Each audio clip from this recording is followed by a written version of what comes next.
What's up, All right, dude? man. So, I don't know if you can hear it in my voice, but I've been sick for the Oh past few shit. days. You want to Yeah, skip this review? no. I have a bid for this. Uh, So, I mean, we'll probably make it shorter, but it's fine. So I've been sick.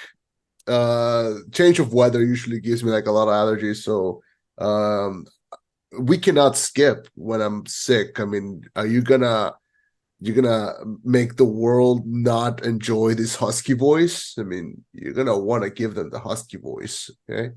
the, the have you ever seen Family Guy? Do Yeah, you remember the but episode where Peter gets sick? I have never seen an episode of Family Guy. Oh shit.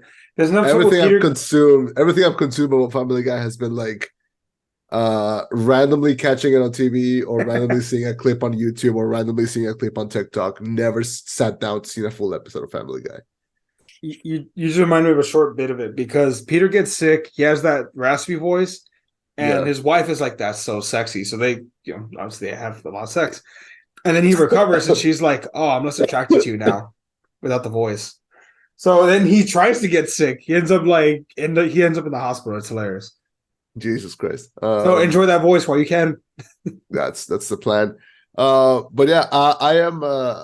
I wanted to make this connect with something before we talk about Pilgrim Takes Off.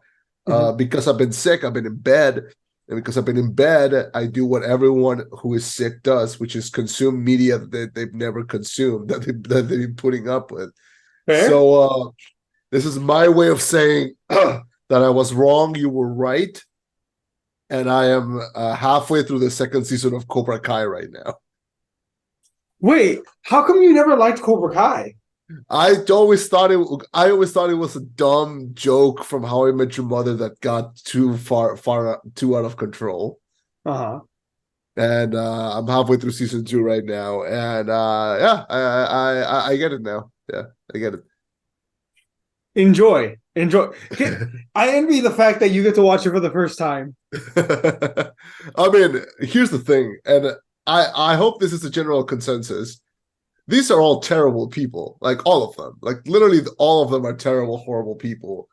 And this show is a Gen X fantasy, and it's the dialogue is absolute dog shit. That dialogue is Yeah, terrible. The yeah, teenagers don't act like teenagers; they act like what dads think teenagers act. Uh, this is a dad power fantasy. It's what it is. Like it's just I feel like this is a show made for dads to be like, hell yeah. Like yeah. that's just what they are. Also, in this one, I can't believe, but I'm rooting for Johnny, and Danny LaRusso is an idiot.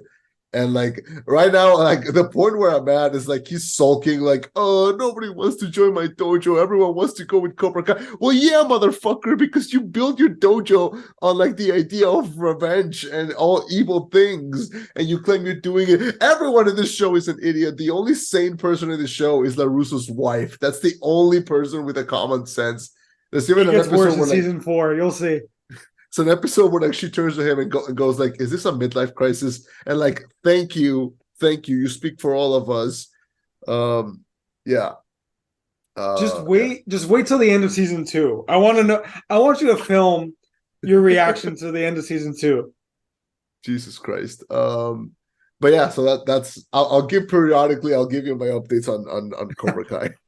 Well, I did want to ask you one more quick question before we get Yeah, started. yeah, So you asked me on our app, "Hey, are you gonna watch Wish?" I was like, "Nah, I don't really have the free time to do it." yeah. You said don't watch it. Why? Keep your eyes open for an upcoming. I think I'm gonna. Don't watch it. Jimmy told me that he's gonna watch it. I'll do a review with him. Save yourself the trouble. Is it bad?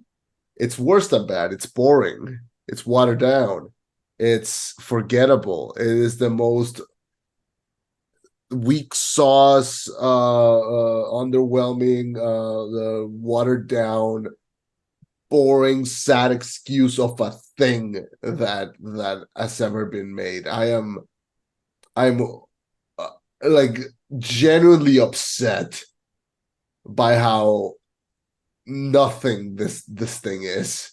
Is it also worse because of the fact that she's like one of the few minority princesses that's being given a chance and they gave her such a shit film? It's the thing is that she's not giving that much of a personality. No one in this movie is giving that much of a personality. Everything in this movie is just set to the middle. Like and it's supposed to be like the big 100-year celebration of Disney, and it's like it's nothing. It's a nothing film. I don't Man, recommend it. man, it didn't grow shit, huh? Yeah. Yeah. But save yourself. I don't know. It's just there's nothing stands out. Not a piece of dialogue, not a message, not a character. Nothing stood out about that movie. I am genuinely pissed off about it. Because like a Ah, bad movie, it's a bad movie. A Morbius is a thing that we're gonna talk about for years. This I'm gonna forget tomorrow. so the worst thing that I think you've always said this. The worst thing a movie can be is boring, and that's what this movie Yes, was. it was boring. Yeah, Okay, all right. I'm shit. I mean, I'll be honest with you. I was never planning on watching this movie, but I didn't realize this. So this is the 100-year anniversary Disney film, yeah, and this is what they put out. yeah. They did like a little short on Disney Plus. It's called Once Upon a Studio, and I thought that was a better celebration of their 100 years. Highly recommend to see that over this. I'm curious. What do you think would have happened if it had been her traveling through different Disney films? Oh wait, that's too multiverse. Also that exists already. It's called Kingdom Hearts, and it's wonderful. Well, what So, if she had gone on a Kingdom Hearts journey, kind of, sorta? well, then just do Kingdom Hearts. Like it's right there. You know. No, yeah, I guess. The movie kind of does something like that. It's too much to get into just a little bit. I'll tell you about that later. All right, Should we just jump into? Scott Pilgrim takes off. Let's go. Chema, hit the intro.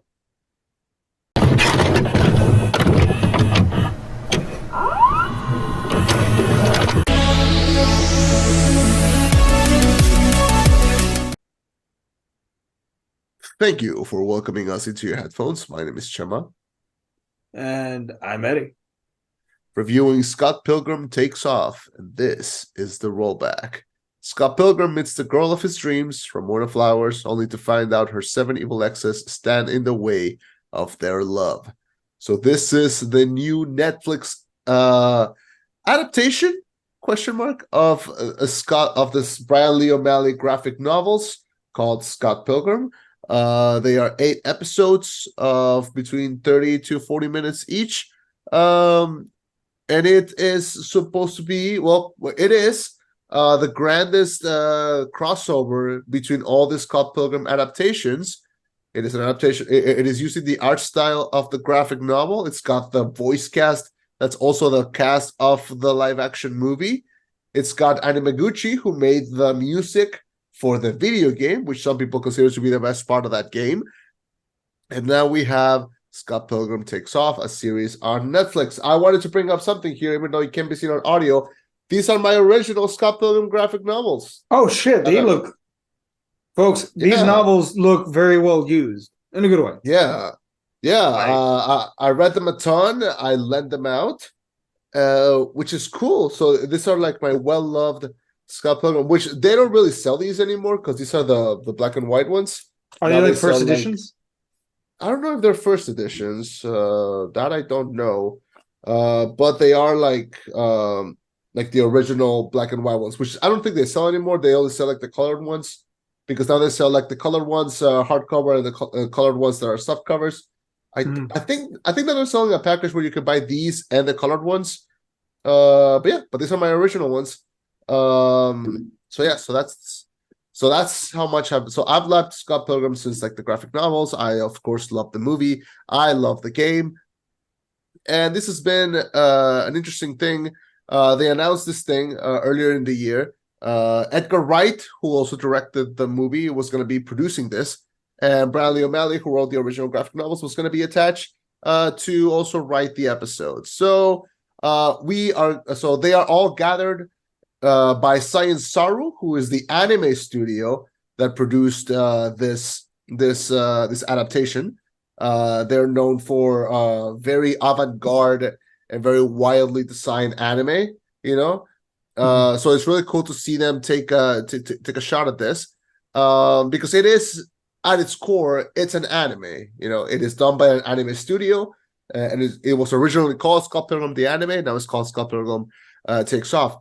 And I believe I don't know if I'm speaking for everyone, but I love when I get something that I wanted.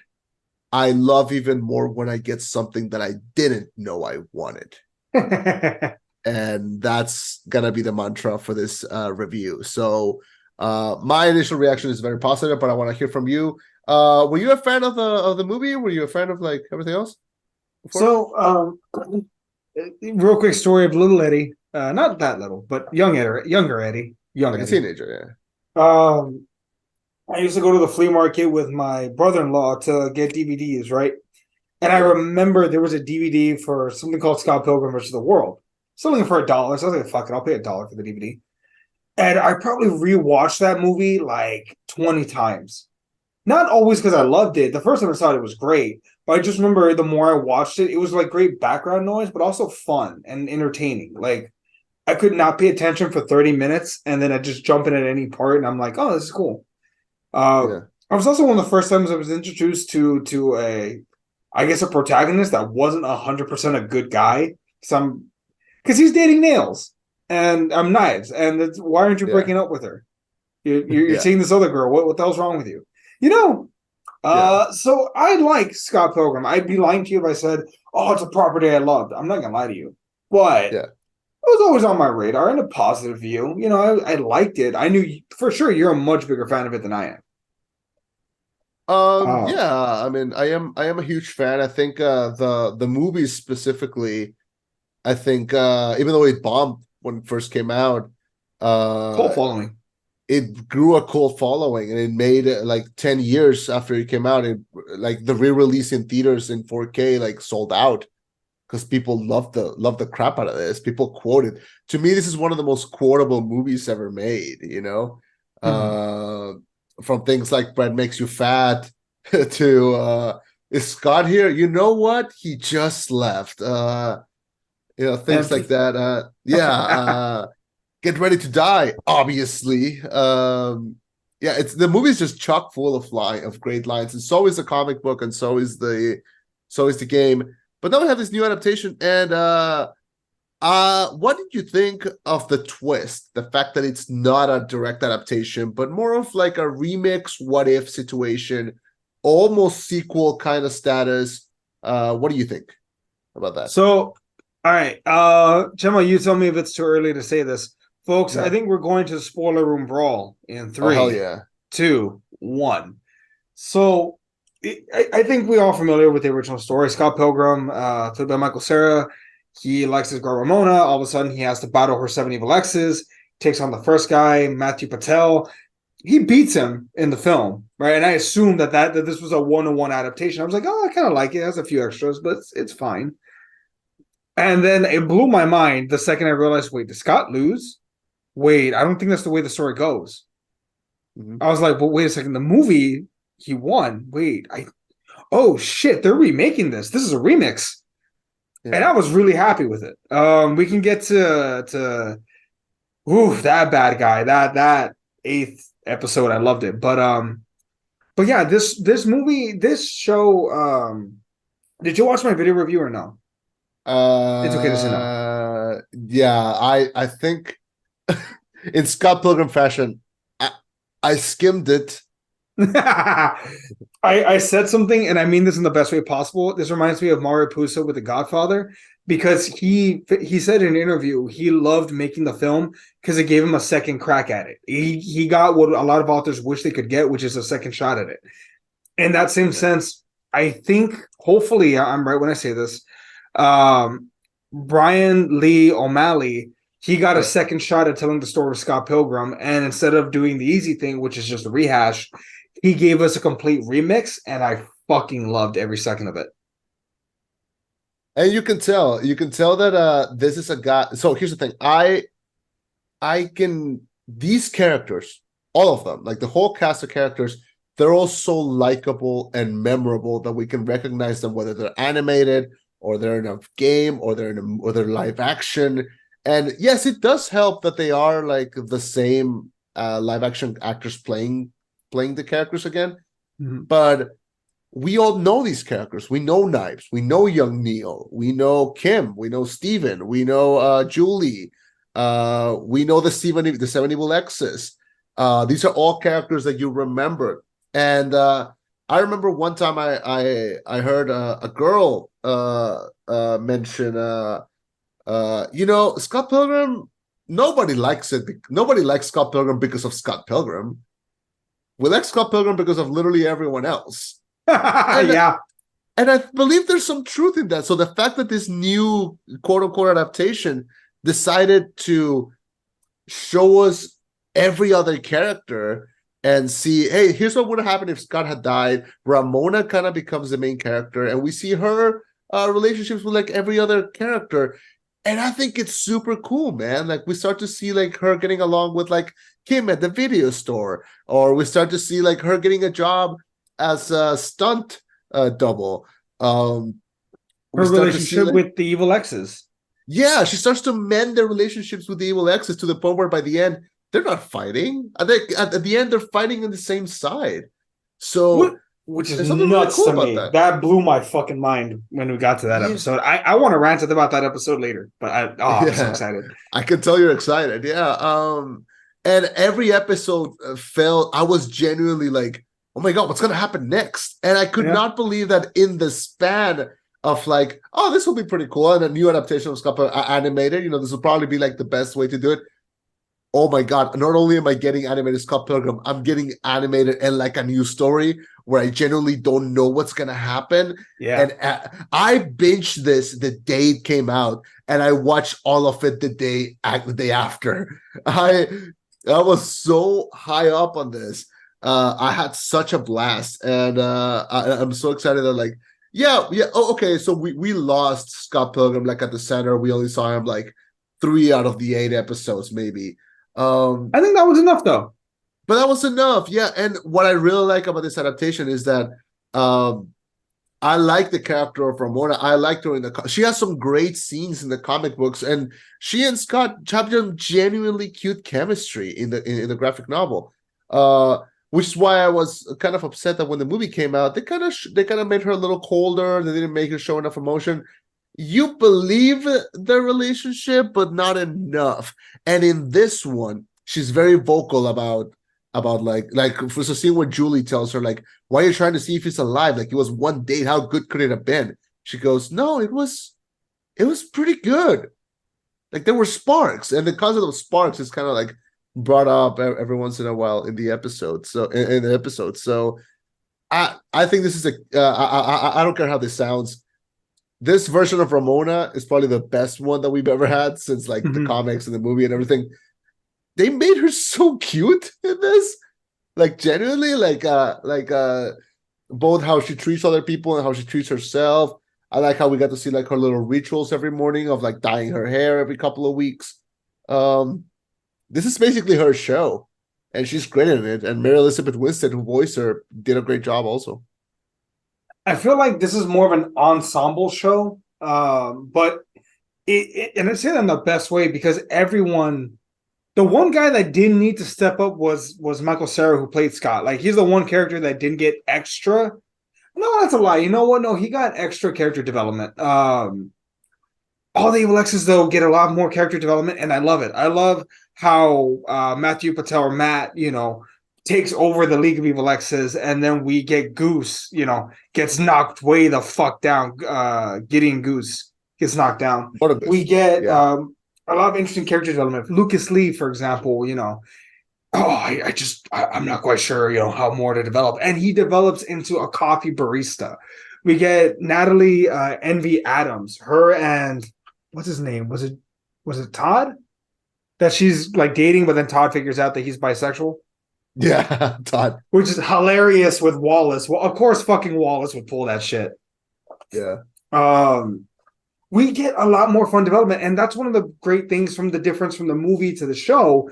These in the movie, I'm granted the movie only has about an hour and a half to work with. They're one note villains. They're interesting, they're memorable, but they're one note. They're I am bad for bad's sake. Whereas this show uses its time carefully crafted to give them character arcs. Make us most of them, with the exception of the twins, everyone has a story arc in this show, and it's good for the most part. It makes so much sense that Audrey Plaza would turn evil. It makes so much sense. But yeah, I think they did a great job with all that. And I think even Scott, for all the flaws that Scott Pilgrim versus the World in 2010 had, this show not only corrects a lot of the character arcs and giving them actual character arcs and making them likable and redemption, it takes, this is my headcanon. Maybe I'm wrong, but I in my head, I will always be right. Scott Pilgrim versus the World did take place. Scott Pilgrim Takes Off is the best version of a multiverse story where you take aspects from a different universe where the same story happened, but you use it to elevate your current story, where we find out Scott was never defeated. He got pulled out of time by older Scott, who tries to talk him out of getting with Ramona. Yeah. It's almost a sequel. Yeah. It's crazy because it's like it makes sense that version, old Scott and old Ramona didn't work out. It makes sense because you saw the flaws in their relationship. It wasn't just, Scott Pilgrim has earned the power, self-respect. Yeah. Like, no, there's more to it. You weren't ready to be in a relationship. You didn't have the character development to do it. Yeah. And I like how also this adaptation takes some time to adapt that. Like there's a great scene where it's almost like I'm glad that they addressed it. There's a moment where Scott comes back into the present and meets up with Knives, and both Knives and Ramona know the thing about two timing them, but because they make the effort to start the show by saying oh, me and Knives, we're not really dating, it's more of casual and stuff, and then them being aware of that. I like how there's a moment where he goes up to Knives and be like, well, Knives, I'm sorry, I think it's frowned upon for me to be dating you, so this was never right, so I'm sorry. And then she even gets a few hits in, she gets to be like, well, kind of glad you died, but I'm glad that you came back, And they're okay. They managed to be okay. It doesn't become a big drama thing. And I'm glad that it's touched upon. I'm glad that it's addressed. It makes the relationship between Scott and Ramona flow easily. It makes it flow faster. It makes us want them to see them together, and it pushes the whole love triangle thing to the side, which is good. All these characters have so much personality, and they're animated beautifully by Science Saru. I can't believe that this is a thing that it's such a weird collaboration. Brian Lee O'Malley is Canadian. This story takes place in Canada. Edgar Wright is English, and he manages to work with Brian in this. And then Science Saru Japanese. It's just a combination of all of these elements that just end up combining. And it's so cool to see Science Saru do something like this. The animation is flowing. The fight scenes are great too. There's a great montage at the beginning of the third or fourth episode where we see Lucas Lee skating, and it's tuned to that song, United States of Whatever.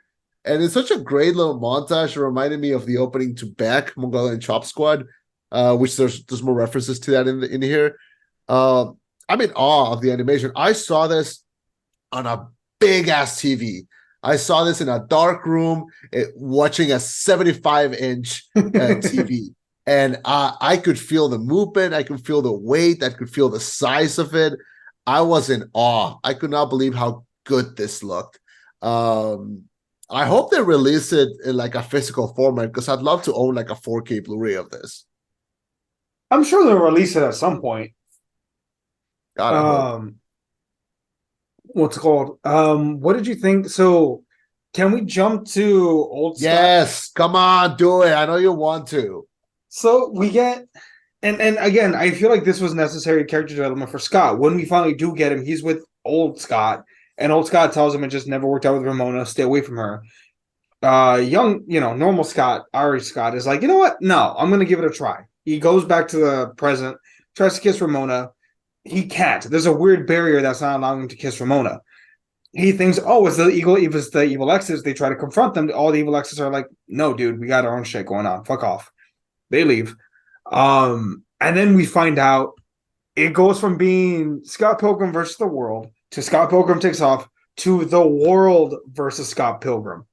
And we get even older Scott, voiced perfect fucking by Will Forte, who says, I didn't trust you to make the right decision, so I drugged you with nanobots, that way you two can't kiss. What, no sparks? And it's this hulked up version of him just kicking the shit out of Scott. Even when Ramona tries to step in, he pushes her back. We get the epitome of a bad guy, and he even says at one point, what do you mean? I'm the good guy. I've been living like a monk for 10 freaking years. Yeah. That's the epitome of a bad guy. They are the good guy in their own eyes. I am the hero of the story. Which there was a lot of online discourse. You probably know about it more. You know more about it than I do. That Scott Pilgrim was not a good person in his own film, right? Yeah. I remember there were memes, there were articles on Cracked way back in the day. Cracked was a thing about Scott Pilgrim not being a good guy, and the fact that the creator was like, you know what, fuck it, I'm gonna run with this story, and made in my head canon Scott Pilgrim from 2010 the bad guy in this show. Chef's fucking kiss. I'm gonna tell you a dumb story, and I'm sorry that this goes against everything that you were just telling me. I was watching. I couldn't put this show down, and I had to do a chore. I had to do dishes. Right? I had to. So I had the phone right in front of me as I'm doing dishes, and I'm watching it as I'm like scrubbing and everything. When the second old Scott turned into a bastard, like when Super Saiyan started beating the shit out of everyone, and the evil exes jump him, Knives goes at him, Lucas. We get the return of Vegan, Todd, Kim jumps in, all these guys, Gideon's like getting choked out.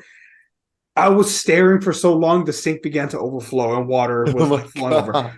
That's how long I was like, I just awestruck, mouth open, just like, holy shit, I love this. It was just so awesome. It's so childlike, but it's like when you get, okay, this is dumb, but this is the closest thing I can think of to equate it to. When I was in elementary school, right, we had conflicts in our fourth grade class. But when it came to tug of war and it was our class versus that other class, fuck that other class. It's all of us versus them. That's the kind of energy that this had. We don't like each other, but right now, fuck that guy.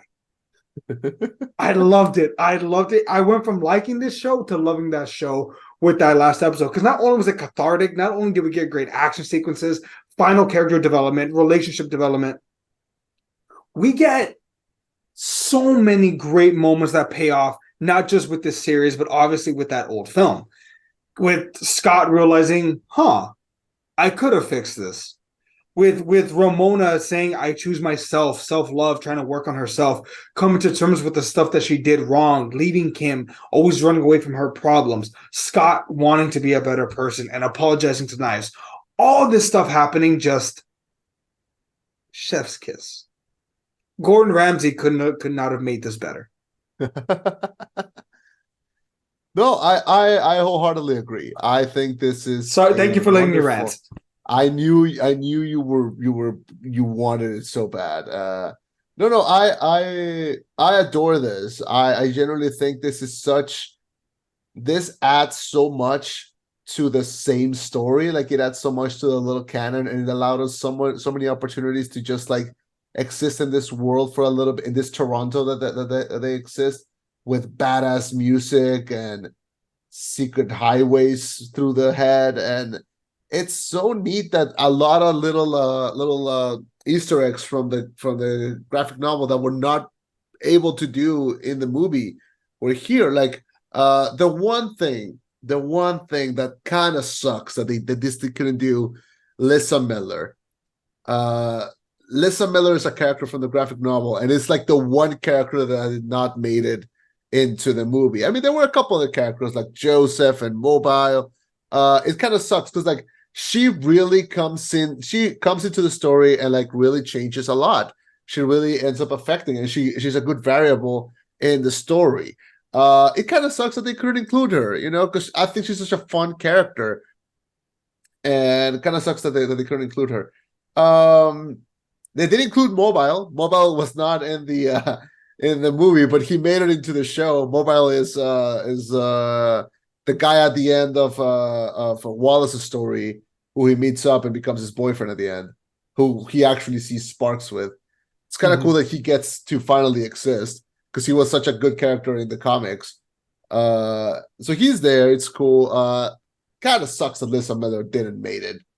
So who is she? I'm guessing she's a foil to Ramona, like a love triangle going on, or what? Kind of, but not really. So Lisa Miller she was a friend of Scott's and Kim back in high school. In fact, she was Scott's first friend, and she's the one that convinces him, "Hey, we should start a band. I want to start a band." And he's like, "I can learn bass. I think I know a girl who can play drums. We can do this." Yeah. When the movie came out, they did a little short called Scott Pilgrim versus the Animation. Look it up. That basically shows you like the origin story of Lisa Miller, and that's the most that we get. Lisa, at least besides the comic. But then she comes back when they're all adults, and she comes back and because she's an actress, she lives in America, and then she comes back to Canada for a bit, bumps into Scott, bumps into everyone. It's cool because everyone likes her. And Ramona kind of goes like, "Who is she?" He's like, "Oh, we used to be friends in high school." He's like, did something happen with her? And he's like, "No, never." And he's like, "Well, she's pretty. Like, what do you say? What do you have to say about that, Scott?" And it's cool because we don't get to see Ramona like that. Like, they already date, like Scott and Ramona are dating already, but she's like, "Who is she? What's happening? Yeah. What's the deal?" And Lisa's cool, she's fun, she's got fun energy, and she really like lets she really gives that last push that Scott and Ramona needed to eventually in the comics start living together. So she's cool. I really like her character. It kind of sucks that she was left out of the movie. She was left out of this again. Like, come on, Brian, you're killing me. Like give her something, Yeah. Season 2. I don't think they're never gonna make a season 2. He was very open about that. He already said like, this is it. Like it's it. It's finished. Like, this was never planned to have a season 2. Didn't they? But they ended with didn't they have a cliffhanger of I think what was it, Julie and Goose? Body? That's not gonna go anywhere. You don't think so? No, like I follow Brian on Twitter. He specifically said like, no, this was always designed to be just one season, and that's it. Then Canoe come back for second season. Still considering on the show. No, never right, but say 50. I mean, only 50 miracles. That means we don't need 51. I mean, this is the third adaptation we've had of this story. It's kind of crazy that we got one. I can't believe we got 3. Wait, so what's the third? This is 3. There was the movie, and what else? Oh, the game. Did we count the game? I feel like the game is not as mainstream. The game counts. Yo, the game was so good that they took it out of like digital like marketplaces, and then just fan reaction, because fans loving the game like made them all agree so that they could put it again on different. It's super fun too. You can play it with like 4 people. It's super fun. Was it a beat 'em up? Yes, it's literally like an 8-bit beat 'em up. It's so cute.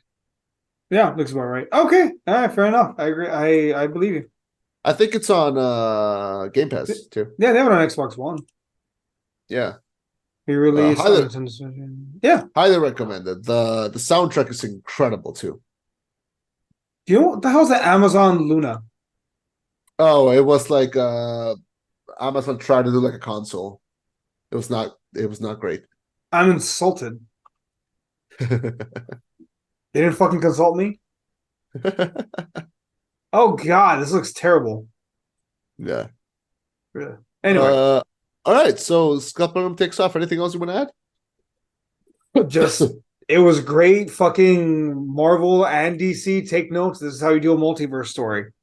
If you're going to incorporate another universe, it better impact the story in a positive way. Yeah, and also don't let it overbear your story. These characters are so charming. We like it because of the characters. So I would watch them just chill and do band practice.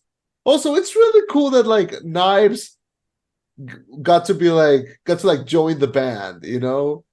I really like how they did that. I like how they treated young Neil, because young Neil ended up being kind of a dick in the comics. So it's kind of cool that he gets to be like kind of aloof in this. Yeah. Yeah, and seeing all the exes kind of get their stuff. Roxy Richter, by the way, it's so cool to see her just like get to talk about things with Ramona, getting it fixed, and then just like French and Kim and just getting the fuck out of the store. It's great. She was great, and I like the little song that she was kind of like singing to herself when she was leaving. It's fun. I want to end this with a personal story. So the Clash of Demon Head, which is the band that's formed by Envy and Todd, Hmm. it's based on a real band. Did you know this? No, hell no. So they're based on a real band from Canada called Metric. Oh God. And and they made the song that she sings in the movie. So the song that Brie Larson sings in the movie, Yeah. Black Sheep, that's a song that Metric did for the movie. I would never guess So that. so on last week on Thursday, no, on Wednesday, guess what band came here? Oh, son of a bitch. Metric? Metric came to the town and I went to see them. How was it? So it was great. And then guess what song they played when they were closing the show? Black Sheep? They fucking played. I saw Black Sheep live like a week after seeing the show, man. So it That's a was badass awesome. story. I'll send you the video. I took video of it, but it was great. So it was cool to see this, and then we hear the song like live. It was awesome. Oh man, that's nuts. Yeah. From Canada all the way down to Mexico, those fuckers made it. And all it took was this little story. I love Scott Pilgrim Takes Off. To me, this is the most fun and this is the antithesis to all this nostalgia bait of just redoing the same fucking thing over again. I know I'm saying this after praising Cobra Kai, but this is exactly how you take a franchise that already exists and redo it in a way that works. You rework it by highlighting the things that work the best and giving us something that we didn't even know we wanted. To me, this is exactly how you make an adaptation. Oh God, do I wish there was more? Yes, but what we have already is kind of perfect. I'm giving it 4.5 out of 5 stars. Taking that half star because of Lisa Miller, but other than that, this is exactly how you make an adaptation. I'll second that. I'll give it an A. Yeah, It's a show worth watching. It doesn't take long. You can binge watch it in an afternoon. yeah, definitely. I'm, That's I'm how I working did it. exactly. I'm working on trying to get Nikki to binge watch it. Maybe I can try to get her to watch it. Has she seen the movie? I don't know. She's got to watch the movie first. I mean, If I can get her to watch the movie, I'll get her to watch the show. definitely, yeah. But no, Tell her I recommend it, and then she'll do it. I think she trusts my judgment way more than she trusts yours. I think. you like Dune, right? No, we have a whole review of why we do. No, okay. What Why? movie did you like? God, maybe she'll trust your opinion because I tell her Scott Pilgrim's good. She's like, I don't trust you. I'm like, but I have a podcast where I talk about movies. She's like, and how does that qualify you? This is by the way, to anyone thinking of starting their own podcast, this is what you need to have. You don't need yes men. You need friends and loved ones that will keep you humble. Because my friends are not impressed by this in the slightest, you know. No, at all. Yeah. So it's great. That's what you need. It's gonna keep you hungry, especially if you have like I don't know, like mommy issues. Like that really helps. Jesus Christ, Shema. Anyway, you say you were gonna give it an A? Yeah, it's an A. It is a Yeah. strong A from me. Yeah, if this was a movie, it would end up in my top 10 of the year, probably. What's it called? Yeah, I would say that. I think it's arguable you could probably cut this into a film if you really wanted to. Yeah, but I like that it's a movie. I like that it's there. Speaking of top 10s of the year, have you started working on your list? Because we're getting close to December. No, I have not, and I refuse to work on that list. Hey, we're up to 86 subscribers now. We just got Heck a new one in the yeah. last like 2 hours, probably. Heck yeah. That's the power of the Keyblade. But no, I don't have a top 10 yet. I'm gonna wait till January, like a normal human being, to make this list under pressure. Okay. I can tell you what's not gonna be on that list. This? No, Napoleon. Oh. Did you see it? Did you like it? I haven't seen it yet. I'm sick, you know? Fair. Yeah. I'm sick, so I decided I watched Wish instead. Oh God, you made the wrong decision. Although again, skipping this might be the right decision. Oh God. God damn it. Whatchamacallit? God damn it. Napoleon. Oh, that's a fight for another day. I'll say that. That's a fight for another day. Jeez. Yeah. For next week, what do you think? What's coming out? For this week, we are getting. I'm watching Godzilla -1, but that's a different movie. Yeah. I don't know. What are we getting? The Shift, Silent Night. Shit. Wow, not much actually. Wow, I'm genuinely shocked at this. I mean, I think when December starts, and we're gonna get Wonka. We're gonna get like other shit. It's Oscar season. Oscar seasons are coming. Oh, the Iron Claw. When's Iron Claw coming out? December 22nd. All right. Yeah, I'm definitely gonna have to see that. In fact, I have an outfit ready for that one. Or which one? Wonka? No, for the Iron Claw. Oh God, I'm scared. I'll tell you after we finish recording. Deal. Yeah. We'll figure something out. Yeah, we'll figure. Yeah, worst case scenario. You could watch Godzilla -1. It's not playing here though. Is it really? Yeah, it's not. I think it's gonna come out later. Fair. All right, fair enough. Yeah. But I will let you know when that does happen. All right. Well, we're gonna close it out here. Thank you so much for joining us. My name was Chema. I've been Eddie. And this was the Rollback. You can find us on iTunes, YouTube, Spotify, wherever you get your podcast. Watch the video reviews on the YouTube and listen to our voices here. End of the year's coming, which means bottom of the barrel shit is gonna come out, and the Oscar seasons. I was thinking maybe we could make like a list of things that we missed during the year. Maybe see if we can pull something out of there. Sure. Did you ended up watching Are You There, God? It's Me, Margaret? I'll be honest with you, no. I'm down to watch it. I haven't carved out the time. They just put it on HBO Max, so it's great. If you want to like take the time to see it. Done. Heads up, might end up on my top 10. Let's find out. Let's see how that goes. Interesting. All right. Yeah, let's shoot for that. Because I figured it'd be easier to watch something at home, especially now that it's cold and shit. I fucking love this weather. Yeah, me too. Which is exactly why you see me covered and we see you in a tank top. Woo! I'm gonna cut that out and make that a soundbite. All right. Well, thank you for joining us. Goodbye. Signing off with a reminder. Signing off with a reminder to watch your health. Oh, you could get sick. Watch your health. Drink enough water. Yeah. Be good people. Bye, everyone. Yeah. Bye, everyone.